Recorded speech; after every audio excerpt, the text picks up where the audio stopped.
La traducción es el proceso de la biosíntesis de proteínas a partir de la información genética del ADN que porta un ARN mensajero. En el contexto del dogma central de la biología molecular estaría en la parte final de la expresión de los genes, de tal modo que se generan las proteínas que van a dar lugar a la expresión de este carácter, codificado en el ADN. El término traducción se refiere a que cambiamos de un idioma de 4 letras, que sería la de los ácidos nucleicos, las 4 bases nitrogenadas, a un lenguaje ya de 20 aminoácidos, que sería el de las proteínas. Para realizar esa traducción, pues hace falta un código genético, que es lo que tenemos representado aquí en su concepción o diseño más clásico aquí, o en un diseño un poquitín más moderno. Podemos ver que este código genético marca las correspondencias que hay entre los codones del ARN mensajero, que serían estos tripletes que vemos aquí, y los aminoácidos de la proteína. Como bien hemos dicho, esta correspondencia se realiza mediante tripletes de bases que se denominan codones y son los correspondientes al ARN mensajero. Se realiza por tripletes porque suponen un número de combinaciones suficiente para asignar los 20 aminoácidos, de tal modo que si fuesen de 2 en 2 solamente habría 16 combinaciones, que sería insuficiente. Sin embargo, con tripletes, con 3 bases, las combinaciones ascenderían a 64, que son suficientes y sobran para los 20 aminoácidos. Las características de este código genético son, en primer lugar, que es universal, es decir, es el mismo para todos los seres vivos, lo cual puede denotar un origen evolutivo común. Luego también es degenerado, eso significa que al existir 64 combinaciones para 20 aminoácidos va a haber bastantes aminoácidos que van a estar codificados por varios tripletes. O lo que es lo mismo, vamos a ver que hay codones que van a codificar el mismo aminoácido. Además, relacionado con esto, tenemos la tercera base del codón. Podemos observar que muchas veces con las dos primeras bases, por ejemplo aquí o aquí, ya es suficiente para definir el aminoácido. Es decir, aquellos codones que se diferencian en la tercera base no van a haber cambiado el aminoácido que codifican. Hay excepciones, por supuesto, pero es bastante general. Por eso se habla del carácter bamboleante de la tercera base del codón. Es decir, si hay alguna mutación que afecte a la tercera base del codón, probablemente sea mudo, no tenga ningún efecto porque el aminoácido que se va a insertar va a ser el mismo. Luego, en todos estos tripletes observamos que hay una serie de codones de carácter especial. Por ejemplo, el de inicio, que es el AUG, que también codifica la metionina. Y tenemos los 3 de terminación, que están aquí marcados en rojo, que serían la UAA, UAG y UGA. En estos se termina el proceso de traducción. Ahora vamos a ver de forma pormenorizada cómo se realiza la biosíntesis de proteínas a partir de un ARN mensajero. El ARN mensajero es el que contiene la copia de la información genética obtenida por transcripción. En esta secuencia de bases del ARN mensajero se van insertando los aminoácidos que correspondan según el código genético gracias al papel que hacen los ARN de transferencia y todo esto se realiza en unos orgánulos que son los ribosomas, que constan de proteínas y de otro tipo de ARN que es el ARN ribosómico. Por lo tanto, las moléculas necesarias para este proceso serían las siguientes. Primero, el ARN mensajero, que sería el transcrito del mensaje genético, es decir, sería el molde con el cual insertamos los aminoácidos de la proteína. Los ARN transferentes, que existe uno por cada aminoácido, es decir, existen 20 distintos, que son los que van a portar los aminoácidos que correspondan a los tripletes, a los codones. Para eso tienen un lugar de reconocimiento que es complementario, que es el anticodón. Por tanto, los codones corresponderían al ARN mensajero y los anticodones a los ARN de transferencia. Por lo tanto, serían como adaptadores que los aminoácidos necesitan para reconocer el codón que le corresponda. Luego, por último, tenemos otro tipo de ARN ribosómico, que es el que forma los ribosomas, que son las estructuras en donde se realiza esta biosíntesis de proteínas.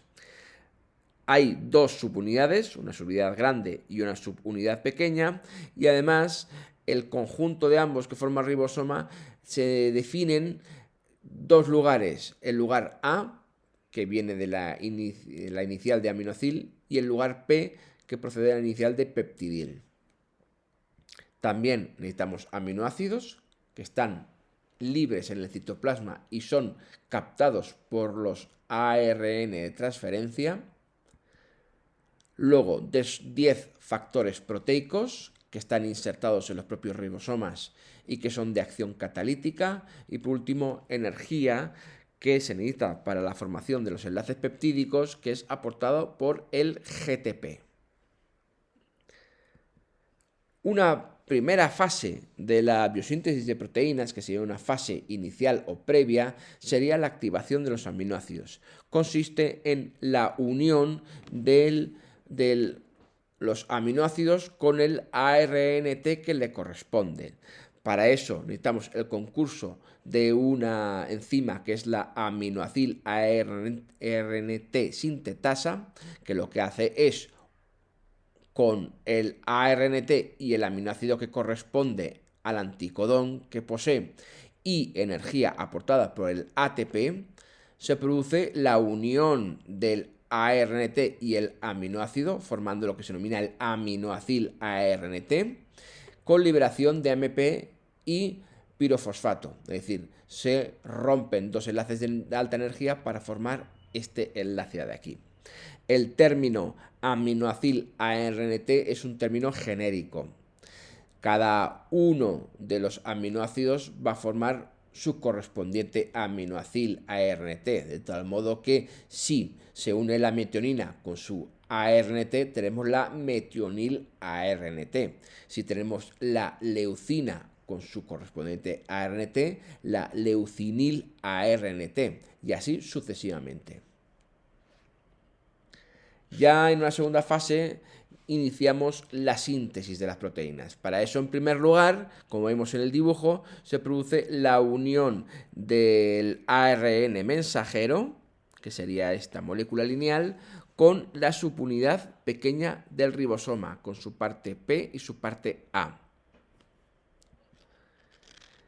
Una vez que se ha producido esta unión, como vemos aquí, se produce la unión concretamente en una secuencia que se denomina secuencia líder, que termina en este codón, el AUG, que es el que corresponde a la metionina. Por lo tanto, a continuación se produce la unión de este codón AUG con el metionil ARNT, que aquí lo tenemos, aquí tenemos el ARNT de transferencia con la metionina aquí unida, y aquí tenemos el anticodón CAU, que es complementario al AUG. Se establece una unión mediante puentes de hidrógeno por complementariedad, y así ya tenemos insertado en el lugar P el primer aminoácido, que es la metionina.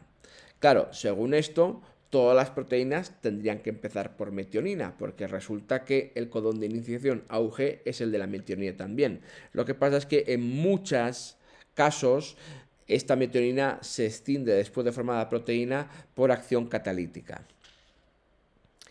Luego, a continuación, una vez en este estado, se va a acoplar aquí la subunidad grande del ribosoma.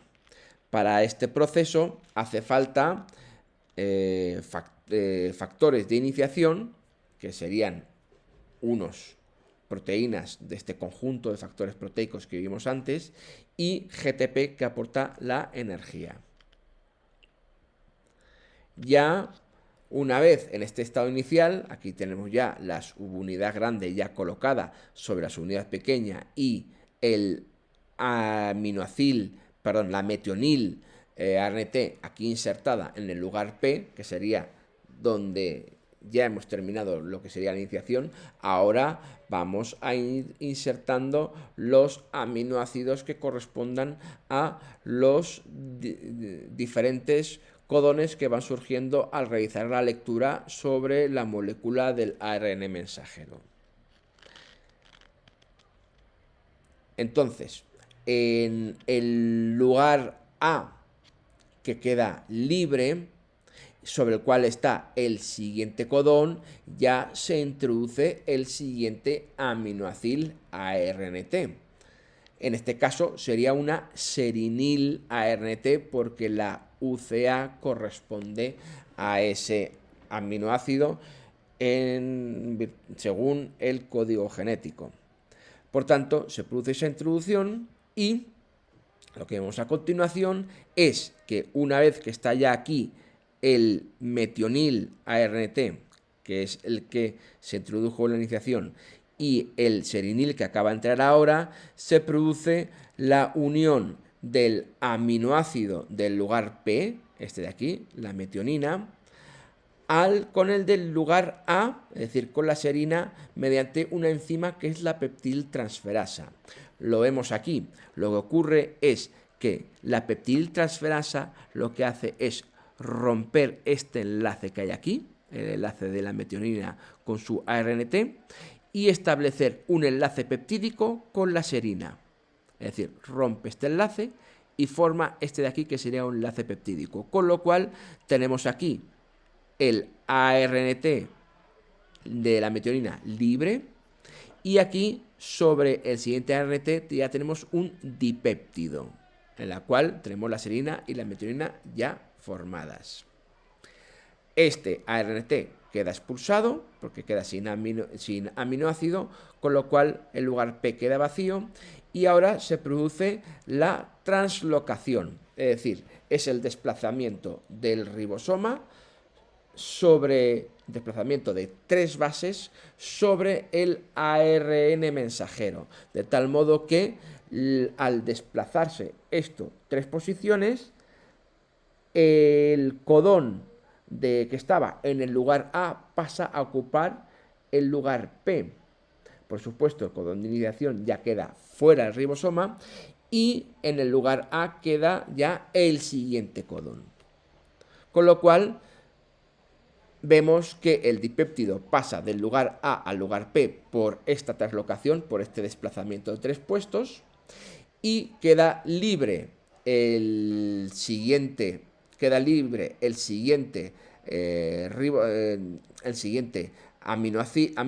digamos el siguiente lugar A, para que se inserte el aminoácido ART que corresponda, que en este caso sería la prolina, para volver a repetir el proceso de nuevo y así ir añadiendo mediante este proceso que hemos visto aquí nuevos aminoácidos. Es decir, el siguiente aminoácido, que será el tercero, sería la unión del aminoácido ART correspondiente en el lugar A, rotura del enlace del dipéptido con el ARNT y formación del enlace peptídico por la peptidiltransferasa, la expulsión del anterior ARNT con translocación de 3 puestos y vuelta a entrar el aminoácido ART del siguiente, con lo cual se vuelve a repetir otra vez.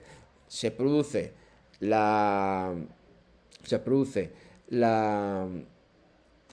la acción de la peptidiltransferasa, es decir, la rotura del péptido con el ARNT, vuelve a unirse con el enlace peptídico al nuevo que acaba de entrar, se produce una translocación, con lo cual vuelve a estar el lugar A libre y así sucesivamente. Todo esto se va repitiendo y se van insertando los aminoácidos que correspondan a los codones que se van leyendo y vamos viendo cómo el ribosoma va avanzando sobre la molécula del ARN mensajero. Es decir, que el que se mueve es el ribosoma, no el mensajero. Todo esto se produce gracias a la acción de los factores proteicos de elongación, que serían unos enzimas que están en el ribosoma, que forman parte de ese conjunto de 10 factores, digamos, proteicos que existen. Y, por supuesto, para cada enlace peptídico se aporta la energía de las moléculas de GTP. Todo esto se produce hasta que se llega a un codón de finalización, cualquiera de estos tres. Es decir, el ribosoma va avanzando por todo el ARN mensajero hasta que por fin llega a uno de los tres codones de terminación. En este caso, aquí ya no entra ningún ARNT, por supuesto, ningún aminoácido ARNT porque no existe.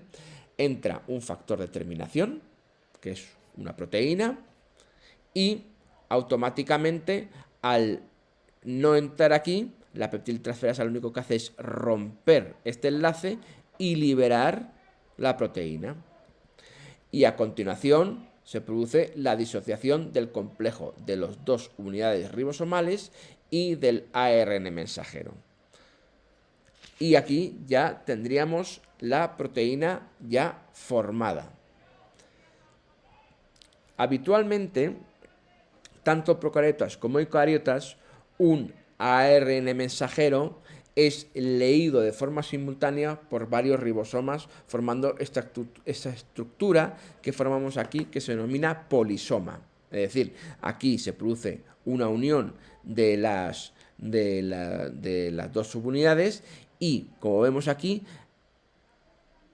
varios ribosomas están de forma simultánea leyendo y avanzando sobre el mensajero y leyéndolo, y vamos produciendo esta proteína que, como podemos ver, que cuando más cerca del extremo final esté, más largo es, hasta el final disociar. Con lo cual, estos ribosomas que se disocian pueden volver otra vez, al principio para seguir leyéndolo, y este es un modo de conseguir amplificar la producción de proteínas. Es decir, vemos como una sola copia del mensajero puede producir bastantes proteínas en corto tiempo por la acción simultánea de varios ribosomas.